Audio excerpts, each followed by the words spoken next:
समय सारी दुनिया की निगाह पाकिस्तान और अफगानिस्तान के बीच चल रहे तनाव पर टिकी है। यहाँ तक कि अमेरिका के राष्ट्रपति डोनाल्ड ट्रंप ने पाकिस्तान और अफगानिस्तान के बीच बढ़ते सीमा संघर्ष में मध्यस्थता करने की पेशकश भी कर दी है। उनका दावा है कि वो युद्धों को सुलझाकर शांति स्थापित करने के एक्सपर्ट हैं। गौरतलब है कि अक्टूबर 2025 में पाकिस्तान और अफगानिस्तान की सीमा पर हाल के वर्षों की सबसे गंभीर और खतरनाक झड़पें देखने को मिली हैं। दरअसल 11 अक्टूबर को दोनों देशों के बीच यह संघर्ष उस समय और भड़क उठा जब पाकिस्तानी हवाई हमलों के जवाब में अफगानी सेना ने भी पाक चौकियों पर हमला किया। सीमा के कई इलाकों में यह भिड़ंत घंटों तक जारी रही। दोनों तरफ से भारी हथियारों का इस्तेमाल हुआ और जवाबी कार्रवाई में सैकड़ों सैनिकों की मौत की खबरें भी सामने आई हैं। इस बारे में अफगान तालिबान का दावा है कि उन्होंने 58 पाकिस्तानी सैनिकों को मार गिराया और तकरीबन 25 चौकियों पर कब्जा कर लिया है। वहीं पाकिस्तान का कहना है कि उसने 200 से ज्यादा तालिबानी लड़ाकों को ढेर कर दिया।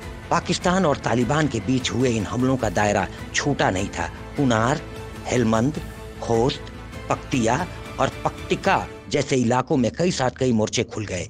यहीं से यह सवाल उठता है कि आखिर तालिबान के पास इतनी बड़ी और इतनी संगठित ताकत आई कहां से जो पाकिस्तान जैसी सेना को खुली चुनौती दे सके। इस वीडियो में हम तालिबान के इसी ताकत को समझने का प्रयास करेंगे, लेकिन इसके लिए हमें सबसे पहले तालिबान की कहानी समझनी होगी। दरअसल तालिबान की कहानी 1990 के दशक में तब शुरू होती है जब धार्मिक मदरसों से जुड़े कुछ छात्र और पूर्व मुजाहिदीन लड़ाके सोवियत कब्जे के बाद अफगानिस्तान में चल रहे गृह युद्ध में सक्रिय हुए।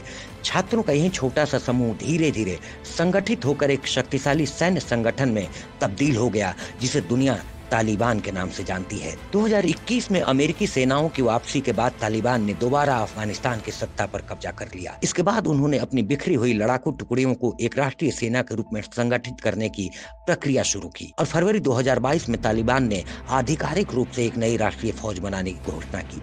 ग्लोबल फायर पावर यानी GAP 2025 की रिपोर्ट के मुताबिक अफगानिस्तान, जो कि अब तालिबान के नियंत्रण में है, वो दुनिया की सैन्य ताकतों की रैंकिंग में फिलहाल 118वें स्थान पर है। गौरतलब है कि ग्लोबल फायर पावर हर साल दुनिया भर के राष्ट्रों की सैन्य क्षमताओं को मापती है।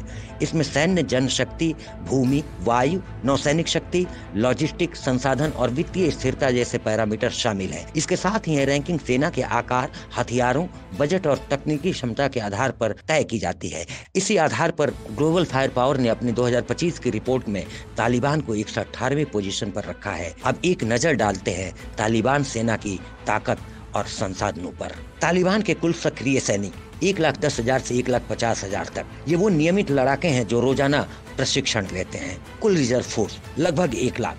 इनका इस्तेमाल जरूरत पड़ने पर किया जाता है। टोटल बजट करीब 14,000 करोड़ रुपए मुख्य रूप से अफगानिस्तान के प्राकृतिक संसाधनों से प्राप्त होता है। हथियारों का भंडार, हल्के हथियार, रॉकेट, तोपें और अमेरिकी सेना द्वारा छोड़ा गया बड़ा स्टॉक। हवाई या नौसेना बल लगभग 0 या 9 के बराबर।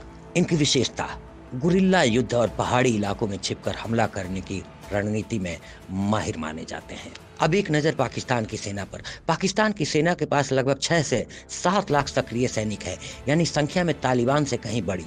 लेकिन तालिबान का फायदा रणनीति और भूगोल की समझ में है। वे पहाड़ी इलाकों, तंग दर्रों और सीमावर्ती मार्गों का इस्तेमाल करते हुए छोटे छोटे समूहों में हमला करते हैं। तालिबान की लड़ाई पारंपरिक नहीं होती। उनके पास आधुनिक टैंक या जेट नहीं है, लेकिन वे तेज, लचीले और घातक हमला करने वाले योद्धा हैं। यही वजह है कि वे पाकिस्तान जैसी बड़ी सेना को भी सीमा पर भारी नुकसान पहुंचाने में सक्षम है। कुल मिलाकर तालिबान भले ही किसी देश की नियमित सेना जितने आधुनिक हथियारों से लैस न हो, लेकिन उसकी संगठन क्षमता, गुरिल्ला रणनीति और स्थानीय भूगोल की समझ उसे एक खतरनाक शक्ति में तब्दील करती है। 11 अक्टूबर 2025 के रात की झड़पों से यह साबित हो गया कि तालिबान अब सिर्फ एक विद्रोही संगठन नहीं, बल्कि एक संगठित सैन्य ताकत बन चुका है जो जरूरत पड़ने पर पड़ोसी देशों की सीमाओं को भी हिला सकता है।